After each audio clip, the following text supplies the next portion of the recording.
is a trig equation. So you're solving for the angle x in between 0 and 2 pi. And the equation is 2 cosine x minus the square root of 3 equals 0. So when you're solving an equation, you're supposed to get something by itself. What are you getting by itself in this problem? Chelsea? You get the cosine x by itself. Yeah, so we're solving for the cosine x. So that's what we're going to get by itself. So not just the x, but we're going to work on getting cosine x by itself because they're kind of grouped together. So Chelsea, in order to do that, you would Add the square root of 3 to the other side. add the square root of 3 to the other side and Divide by 2. divide by 2. So after you get to this point, this is where the trig stuff comes in. You have to go back to the unit circle. And our goal is to find angles where cosine is square root of 3 over 2. Cosine is positive in 2 quadrants, negative in 2 quadrants. Cade, what 2 quadrants are the cosine positive in? 1 and 4.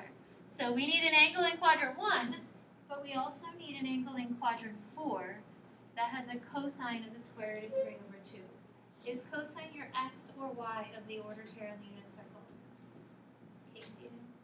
X, yeah. So we're looking at the ordered pair, square root of 3 over 2 with a half, square root of 3 over 2 with negative 1 half. And our goal is to try and find the angle that has that ordered pair. So Cade, that angle is pi over 6. That's the one in the first quadrant, and 11 pi over 6. And that would be the one in the fourth quadrant. So if that said cosine would be negative square root of 3 over 2, then it would be option B. My answer ended up being a negative square root of 3 over 2. There are 2 answers there for every cosine function, every sine function, unless it's one of the 4 quadrant angles.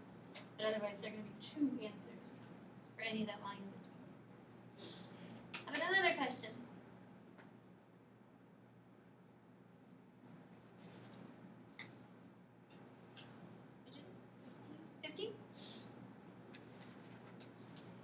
This one's a good one. So this one, algebraically, actually isn't the best way to solve. So it wants you to find the number of points of intersection of the graphs. So since it says you're focusing on the graphs, you might as well graph it. Now you could graph it in your calculator, except that you have to make sure you're correctly getting the second equation, y by itself. So you have to think that you want to correctly do that. It's actually easier just to graph a little sketch by hand, recognizing the 2 equations that we're working with. So Brandon, the first equation, if we got y by itself in that equation, that would be y equals negative x squared plus 3. yeah, that one's easy to get y by itself. So that graph looks like It would be an upside down parabola starting at y equals 3. yeah, so upside down parabola, since it's negative, moves up to 3. So knowing it's a parabola, over 1, down 1, because it's negative, over 2, down 4, and something like this. And the graph doesn't have to be totally exact because it doesn't ask us for the actual points where it intersects. It just says find the number of intersection points of the graph. All right, so that's the first one. What's the second graph? X squared plus y squared equals 1. Right? It's a square root. It's a square root. Wait, no, that's a line. It's a circle. It's a circle. That's actually the equation of the unit circle in trig. In calculus, pre-calc, it's a circle still. So it has a center at the origin because there's nothing with your x squared and y squared. And then Kayla, the radius is? 0, 0. What's the radius? How far do I move? Oh, How 1. wide is the circle? 1, yeah. So it starts at 0, 0, and then the radius is 1. So when I connect those points to get a circle, how many times does it intersect? 0. It doesn't because the circle's too small. It's inside the parabola. Algebraically, you could solve it. You have to use the quadratic formula, and you're going to get a negative underneath the quadratic formula. When you get that, that would algebraically be the reason why there aren't any points of intersection. If the radius was bigger and the radius was 9, then it intersect 4 times. But again, it doesn't ask for the actual location of those intersection points, just how many times does it intersect. So sometimes it's easier to graph it by hand than it is to rely on that technology of yours that you so want to use.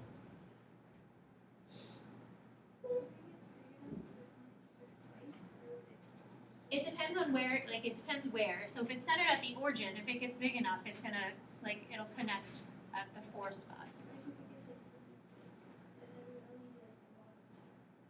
Correct, because then it would be, yes. So if my radius was, what, 1, 2, 3, 4, the radius was 4, then it would just intersect at the bottom too, yeah.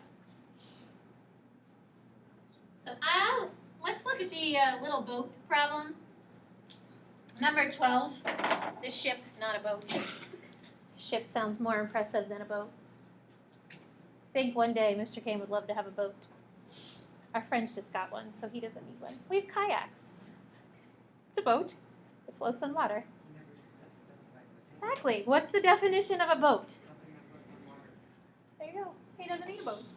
He can take his little kayak and hop in North Park and enjoy his boat.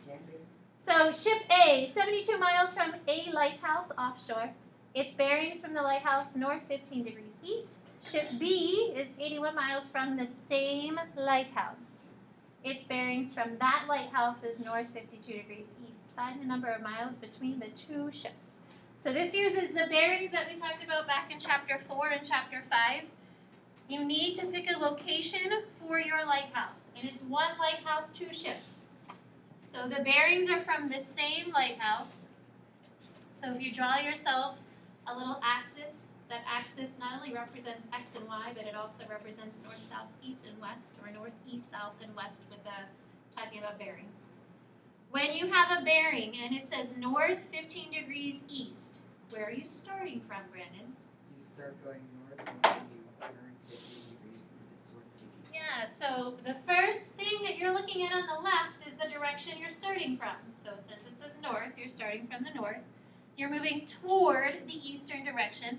15 degrees is a pretty tiny angle. So right there is my 15-degree angle. And it's moving 72 miles, or the distance between the ship, because it's not moving, it's just sitting out here, I guess. But the ship is 72 miles from the lighthouse at a 15-degree angle northeast. Starting from the north, moving toward the east. The second ship is 81 miles from that exact same lighthouse, but its bearing is north 52 degrees east. So you're moving the same direction, just going further.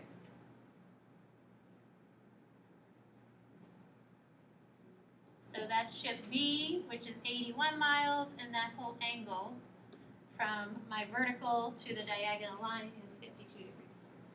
And our goal is to find the distance in between. Call it whatever you want. You can go X, you can go Y. If I already have A and B, makes sense that I would call that distance C. It doesn't matter what you call it. Totally up to you. So what information do you need before you can decide where to go, Virginia? You can find the angle of C. Yeah, so I have the distance in between is what we're looking for. Down here we can find angle C because we know the distance, the degree value to the first ship. We know the degree value to the second ship. So Virginia, the middle angle here would be 37. So that's 37 degrees.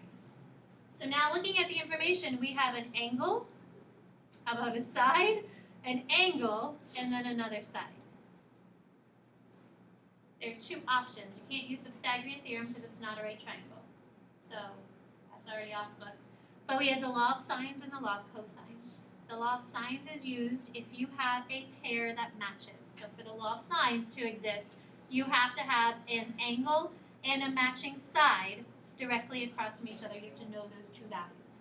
In this case, we don't, because we don't have the side C. I have its angle. I don't have angle A or angle B, even though we have the sides. So that's not going to work. Brandon, what would work for us? The law of cosine where you would do in this case C squared equals it to me, without those. Yeah, c squared equals a squared plus b squared minus 2ab times the cosine of c. There, nice. So whatever side you're looking for would be the angle that is along with the long cosine. So it's the other two sides minus 2 times those other sides, and then the cosine of the angle that matches the side. So those values can interchange, those variables can interchange. It just depends on the numbers that you're given. So we are given side A and side B. So we have the 81, 72, 2 times both of those. And then the cosine of the angle that's squished in between those two sides is 37 degrees. When you put it in your calculator, don't do it in multiple steps. Just plug it all in at once. It still works if you plug it all in at once. Plug it in exactly how you have it written. So a lot of people are trying to do it like earlier in the day, like multiple steps, and then they weren't getting the right answer because the order of operations wasn't correct in the calculator. If you just plug it all in your calculator in one step, it will work. And then after you get the big answer, don't forget that you're taking the square root of it because this formula is for c squared. But it should be letter C 49.29 miles. If you didn't get that, I can come over and try to look and see what you put in your calculator. Other questions?